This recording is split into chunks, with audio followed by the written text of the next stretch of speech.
Welcome, listeners. My name is Levi. I'm with Joel's office. We're doing a podcast series called Inside the Trades, and we interview business owners, whether it's trades or home services, so that we can share those stories to other business owners. And today we have Tim Peterson.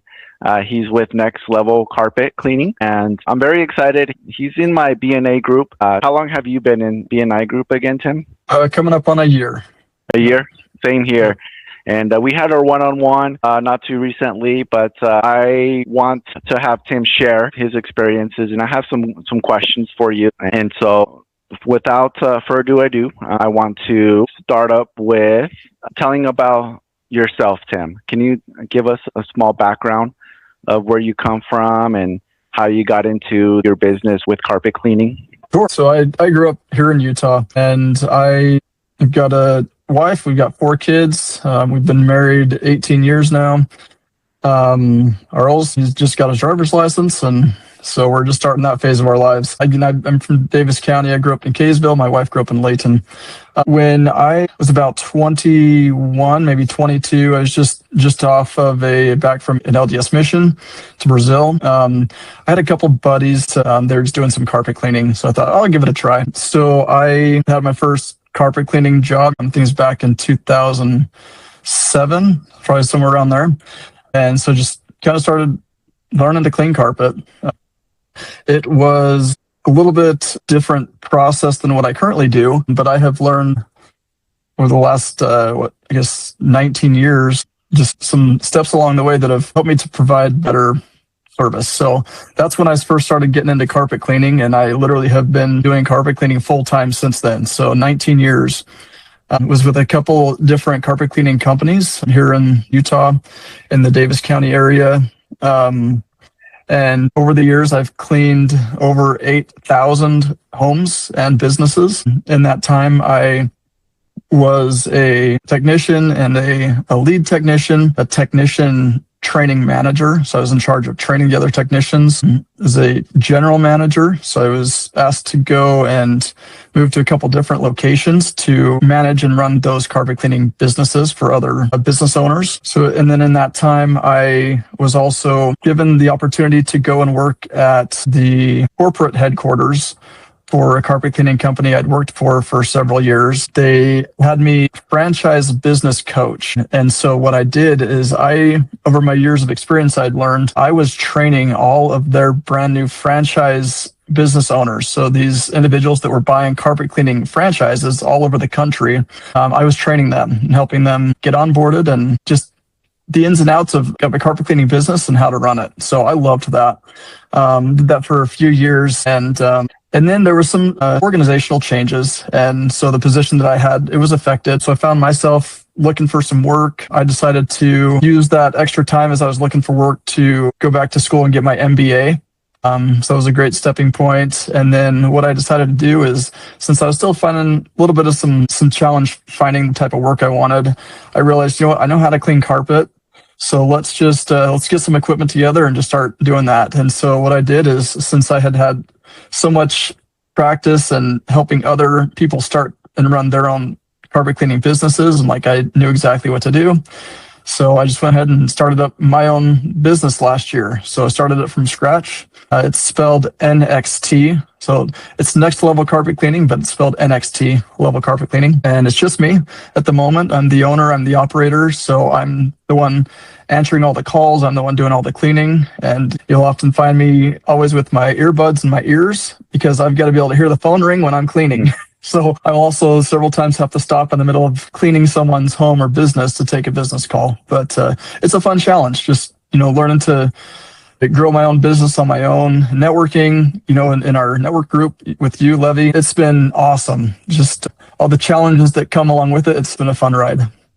Absolutely. And that's a powerful story, because sometimes we as people, we overcomplicate things, and when deciding what we want to do with our lives. And sometimes, we just got to think back, reflect, and see what we've done. What skills have we gained over our years?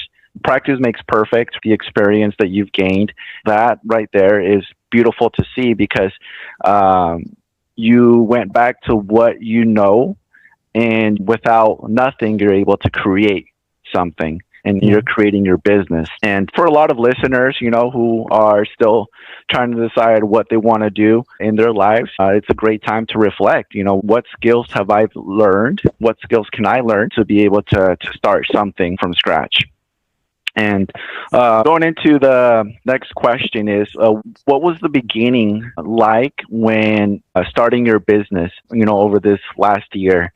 The beginning, yeah, it can feel overwhelming sometimes when you're just not knowing where to start, right? The beginning, I realized I at least had to make sure it was a legitimate registered business first, right? Because I got to be doing things legally. So making sure that I was able to start the business in the location that I'm living and looking into any limitations that the city might have on the type of business I was doing. And then one of the challenges for me was because I was starting the business from scratch. It had no brand awareness. It was a business that no one has heard of. So it's not like, oh yeah, I've heard of them. No, it's me starting from scratch. I first started to pay for Google ads and I had 0 Google reviews. I quickly realized it was a complete waste of money because you might be paying for Google ads, but they're going to look at your business and see if there's any reviews, and there were 0.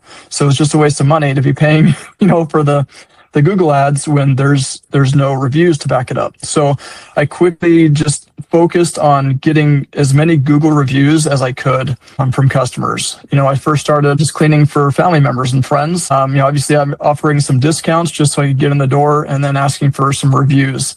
And then the algorithms, it starts to pick up on those reviews, and it sees there's some movement there, and so it starts to give attention to that. And so yeah, really for me, it was having no brand awareness, starting a brand new business. I had to do as much networking as I could possibly think of, going to every networking group that I heard of and getting Google reviews as quickly as I can. That's awesome. And you have to go out there, starting from scratch. It's crazy to think that even if you're a first-time business owner that's creating something new, doesn't have that history, can come across with big challenges early on. And so networking is a huge thing to help with business. I've gotten referrals from BNI and networking, and so that's helped me as well. Let me ask you, while you're in that beginning stage and building your clients, what systems helped you scale apart from networking?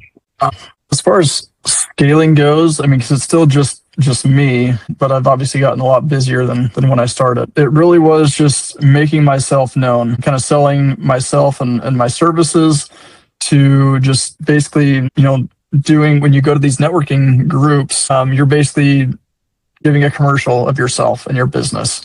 And so it's perfecting that, knowing what to say, so it comes out without any hesitation, but being confident in what it is that you're saying. So to help me scale, it was just perfecting my pitch or my commercials. What is it that makes me different? Why would someone choose me or use me versus a competitor? And so it was just making sure that I understood what set me apart and feeling comfortable and confident about that. So if anyone asked me, I could easily say, this is what I do that sets me apart. This is what I feel. It was just getting comfortable and confident in myself and what it is that I would say when I was in front of people. Beautiful. Own your skills. Owning your skills brings huge confidence, into networking and be able to present yourself in a professional manner. And so what's one decision that's had the biggest impact on your business and yourself? The biggest decision that I've always stuck with that has really helped me is if there are any questions or concerns about the cleaning that I've done, if a customer happens to contact me again, if there's something unhappy, I don't even start an argument. I just offer to come out and reclean. I'm not going to sit there on the phone and try to figure out what it is that they're concerned with and then say my side of the story. I've learned it goes a lot smoother. It's a lot easier when, if there's something there that doesn't quite seem right or they're not quite satisfied with, just go back and just go over it again. And that has really helped build trust in the brand and me for people that I've cleaned for. Yeah, that's just one thing. Customer service. That's one of my big focuses. So I'm not going to try to sit and prove that I'm right and you're wrong. If there's something you're unhappy with, I'm just going to go back over it again until you're happy. So it helps build that trust, and they realize, oh, he does care.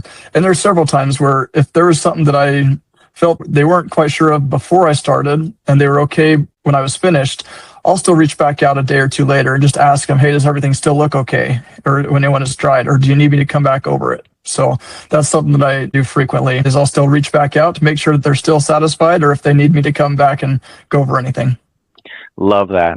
It's kind of crazy to think when you hear the customer is always right. The customer may not always be right, but it's about taking ownership of the situation and thinking about not just yourself, but the customer's point of view. Yep. And we preach that a lot in Joe's office too, taking ownership. When we get calls, we're not always going to get the happiest clients calling in. And so what we want to do is definitely de-escalate it, but also taking ownership of that call. Like, hey, let me help you. Tell me what's wrong and things like that. And going into our lessons and expertise, what's something you wish every contractor knew? Something I wish every contractor knew is that it's going to be better off for you and your business if you just try to make things right with the customer instead of trying to prove them wrong and that you're right. Obviously, you can explain details and go over things like, well, this is actually how I understood it. I apologize if I misunderstood. But, like as you mentioned, just taking ownership of the situation, instead of trying to be pitting yourself against them. If there's any discrepancies, it's just like, okay, you know what? This is how I'm actually interpreting the situation. I probably misunderstood. What do you feel we can do to help get everything taken care of? So yeah, just making sure that I guess they know that it's also their business and their reputation on the line, and how they handle situations, regardless of it's a positive one or a negative one. That's what people are going to remember, So it's just how they handle situations. Because obviously people are a lot more willing to leave negative reviews when they've had a poor experience than they are to leave a positive review when they've had a good experience. So sometimes it's just when you don't hear back, it might be because they're satisfied, but they're not going to say anything. Otherwise, you might hear back because they're not happy. Yeah, absolutely. That's something we should all take account for. We might make mistakes. We're going to make mistakes. And just learning from those situations is going to help you handle future situations that come across. So as you're gaining experience, you're going to understand what to do in those moments. And let me ask, what mistakes do you see others making when it comes to owning a business? Well, not keeping track of their expenses and keeping track of where money's going. They may not realize how much they're actually spending on certain things compared to the revenue they're bringing in. So it can be quite common for people to not realize if they're actually profitable or if they're not, or where their break-even point is. I think there's a lot of people that don't realize and don't pay attention to where their actual break-even point is. They may see a lot of revenue coming in, but maybe they tend to skip a lot of those smaller details where there's actually expenses going out to this area here or that, and they may think they're doing better than they actually are. Yeah, no, absolutely. And, that's funny we're talking about this because it's something we learned at our BNI group today with bookkeeping, right? If you're not tracking your expenses, things can go south pretty quickly. And making decisions plays a huge part because that could either make or it could break your business, just for making a decision where you did not track of what's going on that on the financial aspect of the business. I love that you pointed that out because as simple as a business can be, you want to be into detail. You want to know and make sure that you're keeping track of everything and understanding what you're doing with your business. In the beginning, when you mentioned about spending on Google Ads, understanding that, hey, I need reviews before I want to invest into Google Ads. What has saved you the most time or money? I guess tracking what your ROI is.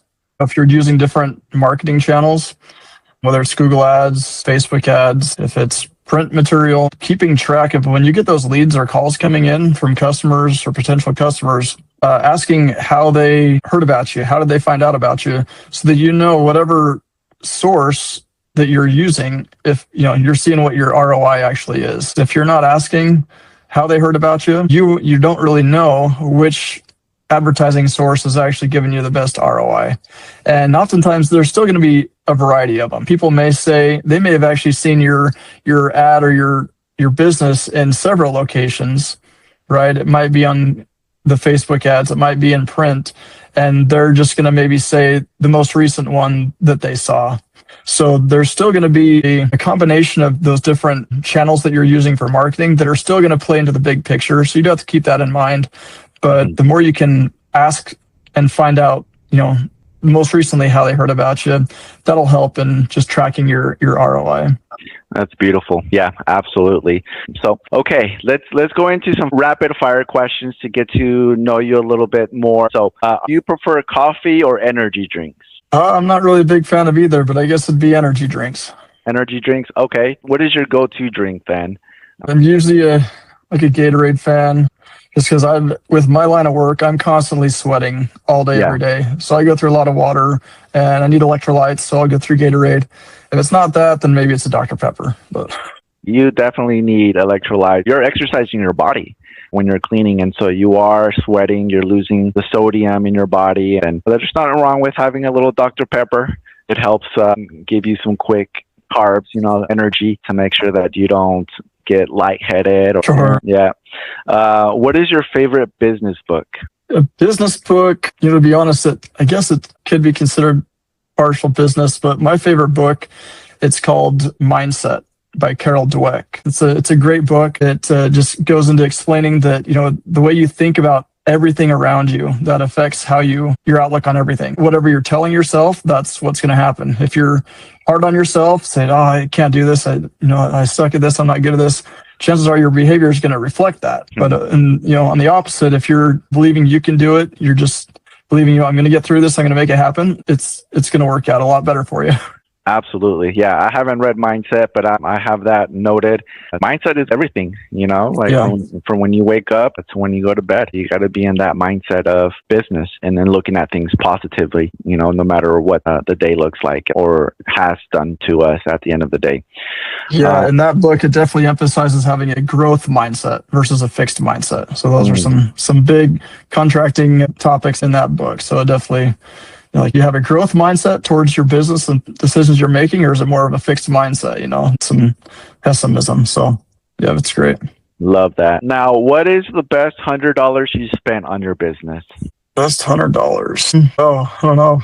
It'd probably just have to do with having just some networking one-to-ones with some good contacts for your own industry, and just paying for lunch or something, even, less than $100.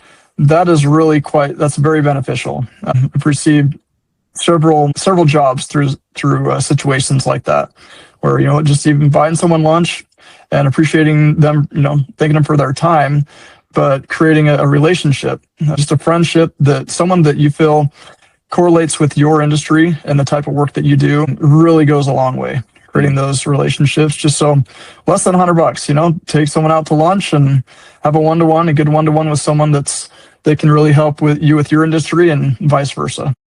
Absolutely. And it resonates with one of our BNI course, is that givers gain, right? Yeah. So when you're giving, it comes back to you in many ways. And so what's one tool you can't live without?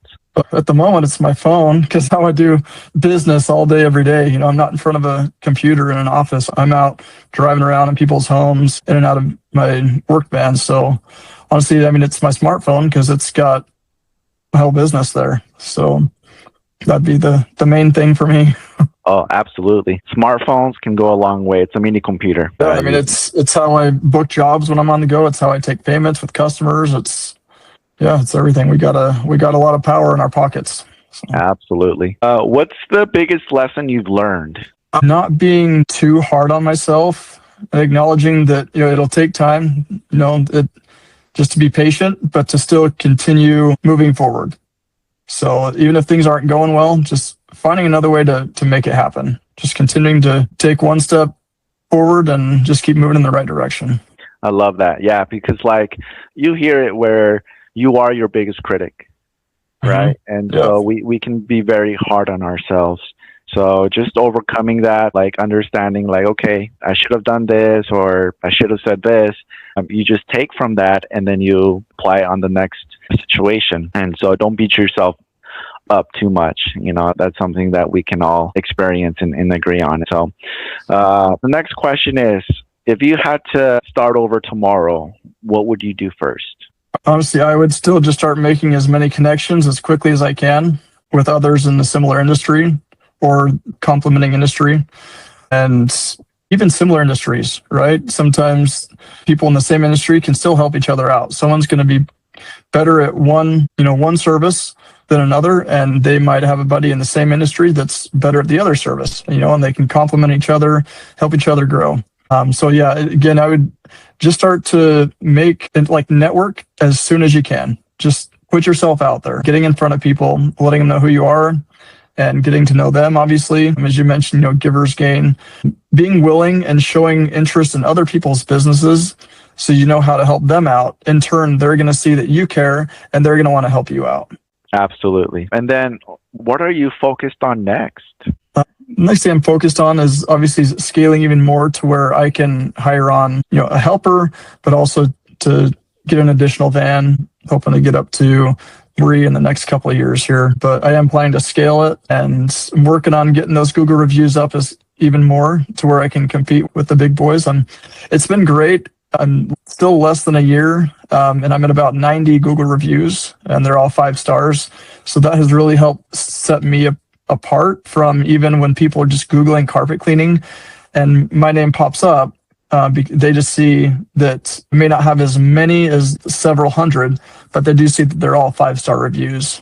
And if you can get people to mention you specifically, it helps as well. But just my next step is still just scale and get a helper and then another technician and additional vehicles. So absolutely. I mean, when it comes to business, the sky's the limit. Going again with that mindset is like, how big, how wide, how you want to grow your business. And so I want to thank you, Tim, for sharing your story.